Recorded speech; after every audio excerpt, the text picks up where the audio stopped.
আসসালামু আলাইকুম। আজকে একাই ঘুরতে চলে আসছি আলতাদিঘি জাতীয় উদ্যানে। প্রকৃতির একদম কাছাকাছি কিছুটা সময় কাটানোর জন্য এর চেয়ে সুন্দর জায়গা আমার জানা ছিল না।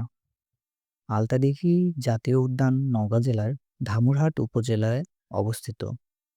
এটি জয়পুরহাট সদর থেকে ২০ কিলোমিটার এবং ধামুরহাট উপজেলা সদর থেকে ৪ কিলোমিটার দূরে মাত্র।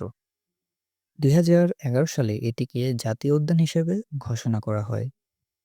সত্যি বলতে এখানে আসার আগে জায়গাটা সম্পর্কে আমার খুব বেশি জানা কিছু ছিল না। কিন্তু এখানে এসে চারপাশে সুন্দর বন, নিরিবিলি পরিবেশ আর বিশাল এই দিঘি দেখে মনটা একদম শান্ত হয়ে গেল। শহরের কোলাহল থেকে একটু দূরে এসে এমন পরিবেশে কিছুটা সময় কাটানোর মুহূর্ত সত্যিই অসাধারণ।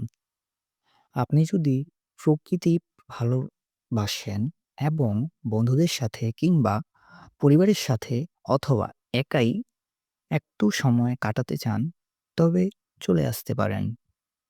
আশা করি আপনাদের ভালোই লাগবে। আর জয়পুরহাট থেকে আসতে আনুমানিক কিরকম খরচ হয় অথবা কিভাবে আসবেন বিস্তারিত ডিসক্রিপশনে দিয়ে দিলাম। ভিডিওটা যদি ভালো লাগে অবশ্যই লাইক, কমেন্ট এবং সাবস্ক্রাইব করতে ভুলবেন না। আল্লাহ হাফেজ। সরি মিস্টেক কিছুটা অবশ্যই আসবেন।